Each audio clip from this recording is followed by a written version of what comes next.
Itu yang pertama. Yang kedua, nasab Ba'alwi sebagai keturunan Nabi ini tertolak karena bertentangan dengan kajian, kesimpulan, kebenaran kitab nasab, di mana mereka pada abad ke-9 Hijriah, seorang Ba'alwi yang kedua, nasab Ba'alwi sebagai keturunan Nabi ini tertolak karena bertentangan dengan kajian, kesimpulan, kebenaran kitab nasab, di mana mereka pada abad ke-9 Hijriah, seorang Ba'alwi mengaku dirinya sebagai keturunan Nabi. Dia mengarang sebuah kitab namanya Al-Burqatul Musyiqah, namanya Ali bin Abu Bakar As-Sakra.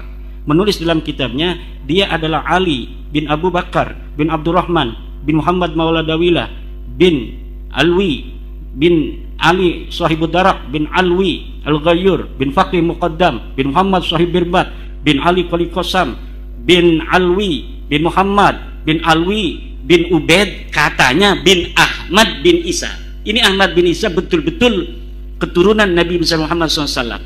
Jadi Ubaid ini yang katanya leluhur mereka ini dibinkan bin Ahmad bin Isa. Dari sinilah mereka mengaku sebagai keturunan Nabi dari sosok keturunan Nabi asli namanya Ahmad bin Isa, orang yang meninggal di 345 Hijriah. Sayangnya kitab-kitab nasab sudah ada. Kitab nasab itu setiap generasi keturunan Rasul itu dicatat. Dari mulai tahun 199 Hijriah itu sudah dikarang kitab nasab. Abad ke-200, tahun ke-200 Hijriah banyak kitab nasab. Abad ketiga 300 Hijriah banyak kitab nasab. Termasuk Ahmad bin Isa ini anak-anaknya sudah dicatat semua. Anaknya cuma 3, namanya Muhammad, Ali dan Husain. Tidak ada anak yang bernama Ubaid. Disinilah pengakuan abad 9 ditolak oleh kitab yang sudah ada di abad ke-4, ke-5, ke-6, ke-7, ke-8. Ustadz Idrus Somli mengatakan ada kitabnya namanya kitab Al-Burqatul Musyiqah, Tabaqatul Khawas. Iya ada, tapi itu ada di abad ke-9. Pengakuan yang baru ada setelah 550 tahun orangnya meninggal dunia.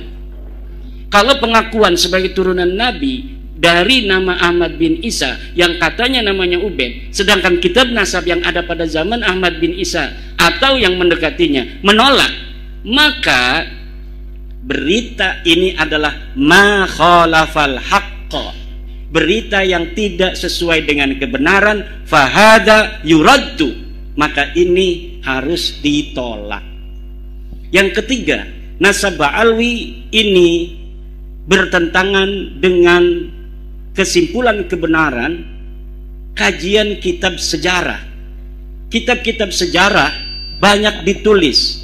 Dari mulai saya menemukan mulai abad ke-3 Hijriah, ke-4 Hijriah, ke-5 Hijriah, ke-6 Hijriah, ke-7 Hijriah, ke-8 Hijriah, bahkan ke-9 Hijriah pun kitab-kitab sejarah tidak ada yang menyebutkan keturunan Ba'alwi dan leluhurnya sebagai keturunan baginda Nabi besar Muhammad sallallahu alaihi wasallam.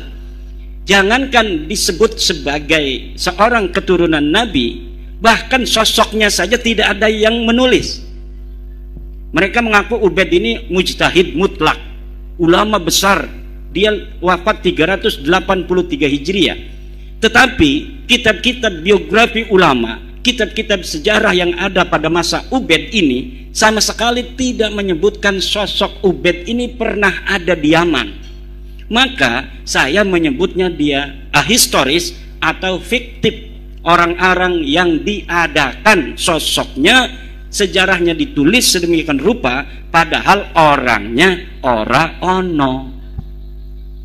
Hanya ditulis saja. Kita pun sekarang ini bisa saja, supaya kita ditulis sejarahnya, leluhurnya hebat, kita bikin siapa kakek kita, kemudian kita tulis kakek kita adalah orang yang merancang nama Indonesia.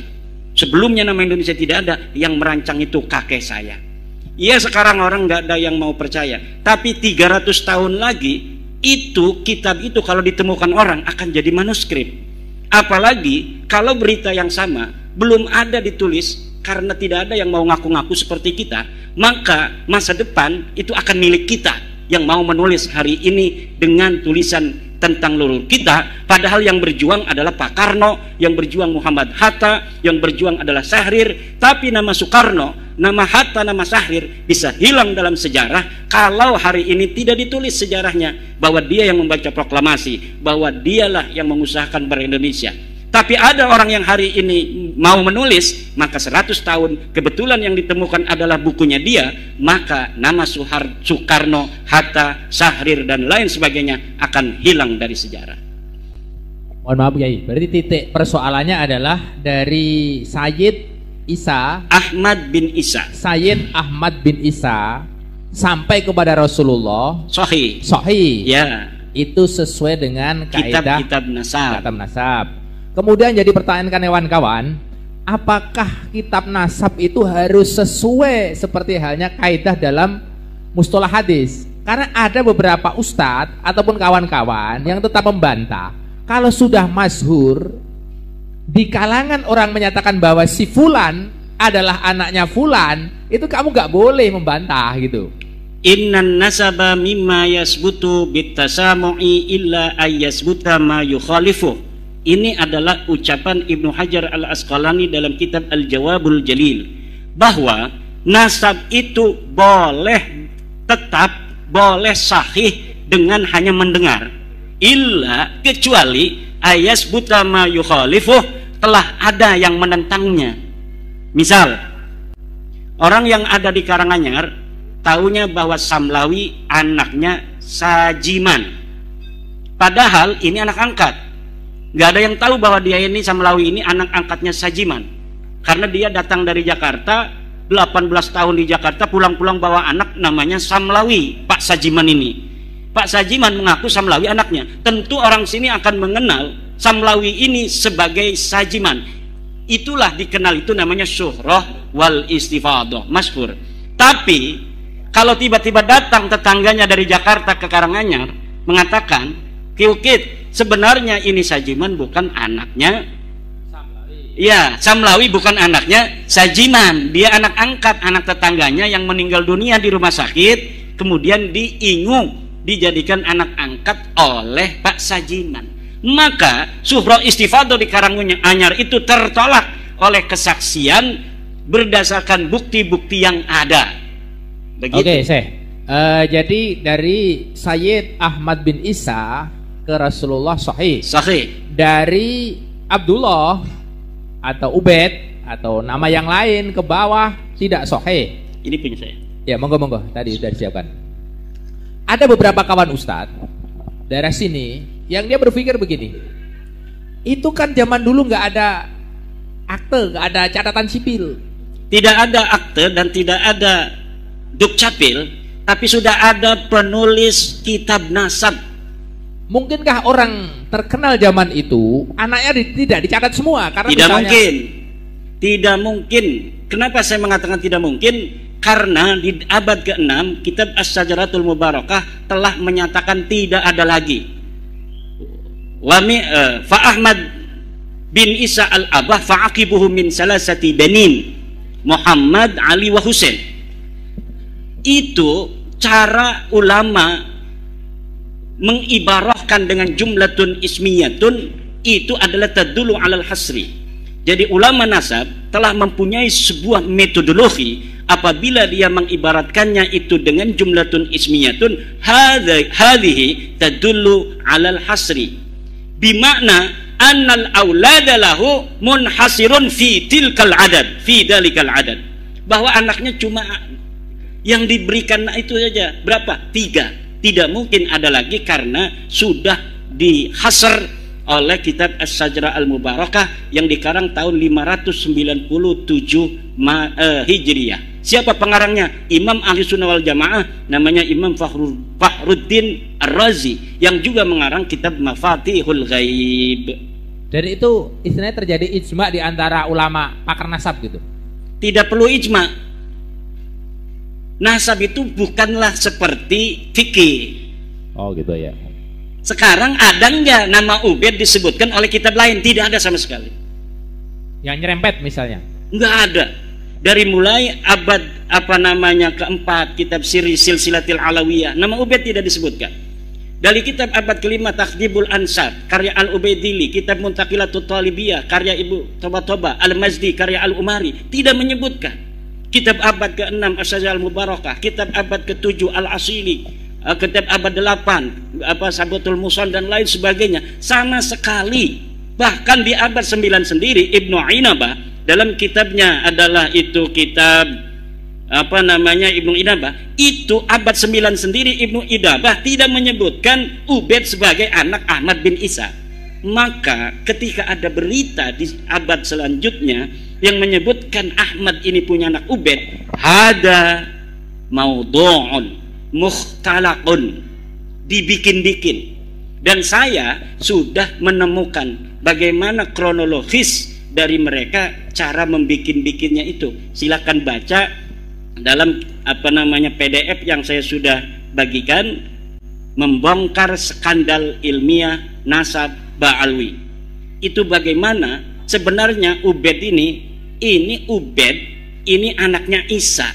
Isa itu anaknya Alwi. Jadi Ubaid bin Isa bin Alwi. Itu saja yang mereka tahu. Ketika ada seorang ulama namanya Abdullah bin Ahmad bin Isa, mereka menyangka ini silsilah mereka. Silsilah yang ada di mereka selama ini Ubaid bin Isa bin Alwi, kebalik katanya. Padahal itu nggak ada kaitannya. Orang ini disebut Alu Ba'alwi di dalam kitab As-Suluk, namanya Abul Hasan atau disebut juga Syarif Abdul Jadid. Maka mereka mencangkok silsilah orang ini yang disebutkan di dalam kitab As-Suluk menjadi silsilah mereka. Dari mana mereka mendapatkan nama Ubaid bin Isa bin Alwi? Itu juga dapat mencangkok dari keluarga Al-Ahdal. Jadi ada keluarga mengaku sebagai turun Nabi di Yaman namanya Al-Ahdal. Dia dicatat di abad 7 pindah kakeknya dari Irak ke Yaman. Dari situ mereka keluarga Habib-Habib ini mengatakan keluarga kita juga leluhurnya adalah adik atau sepupu daripada kakeknya Al-Ahdal. Jadi sama-sama pindah ke Yaman. Padahal kakek mereka tidak dicatat dalam As-Suluk, tapi mereka membonceng sejarah yang ada di dalam kitab As-Suluk tentang hijrahnya leluhur Bani Ahdal menjadi sejarah mereka. Jadi pertama mereka itu memboncengnya pada sejarah Bani Ahdal yang dikatakan dalam kitab sejarah kakeknya berpindah dari dari Irak ke Yaman. Kemudian karena tidak tahu silsilahnya, hanya disebutkan begitu saja hijrah dari Irak ke Yaman, tapi tidak ada silsilahnya. Akhirnya mereka mencari-cari silsilah. Ketemunya di silsilah Syarif Abdul Jadid. Nyangkoklah kemudian mereka ke silsilah Syarif Abdul Jadid. Jadi nyangkok ke satu, nyangkok ke yang lain, akhirnya semuanya tertolak. Hari ini Bani Ahdal yang dicangkok oleh Ba'alawi, silsilah Ubaid bin Isa bin Alwi itu telah difatwakan oleh Syekh Sarafuddin Samsuddin bukan keturunan Nabi. Jadi ada 21 marga yang jadi, hari ini Ubaid bin Isa bin Alwi itu asalnya. Dan Isa di sini itu bukan Said Ahmad bin Isa. Bukan. Oh, beda orang. Beda orang. Jadi dia beda orang. Ini kayaknya ini yang benar kayak gitu. Oh, kayak di Jawa di sini ada namanya Pangeran Diponegoro. Itu ada 2 orang. Pangeran Diponegoro yang perang Jawa tahun 1825 sampai 1830 dibuang ke Sulawesi. Satu lagi Pangeran Diponegoro yang eranya Kartosuro. Jadi pusing itu kadang membedakan itu 2 orang namanya sama. Ya. Gitu ya, kira-kira sama seperti itu ya? Kira-kira begitulah. Jadi sejarah, kesimpulan sejarah itu sudah menolak Ba'alwi ini sebagai turun Nabi. Yang terakhir itu adalah kesimpulan kebenaran ilmiah awam. Orang awam itu walaupun tidak sekolah, tidak mondok, tapi kebenaran secara ilmiah standar universal itu sama, semua paham. Ini saja nasab Ba'alwi itu oleh kebenaran ilmiah standar awam yang tidak sekolah, tidak pesantren tertolak. Bagaimana penjelasannya? Kebenaran ilmiah itu ada 2. Yang pertama logis, yang kedua adalah empiris verifikatif. Jadi harus masuk akal dan harus dapat dibuktikan.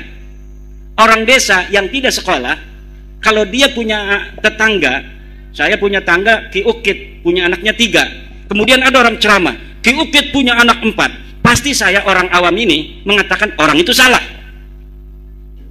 Kebenaran secara ilmiah apabila orang-orang dari masyarakat Indonesia ini mendengarkan, mau membaca tulisan saya itu, bagaimana kronologis mereka mengaku sebagai turun Nabi, saya yakin semua orang Indonesia secara standar ilmiah awam saja itu semuanya akan menolak nasab Alwi. Bagaimana tidak ditolak? Nasab yang selama 550 tahun tidak dicatat, tiba-tiba muncul sebagai keturunan Nabi besar Muhammad sallallahu alaihi wasallam.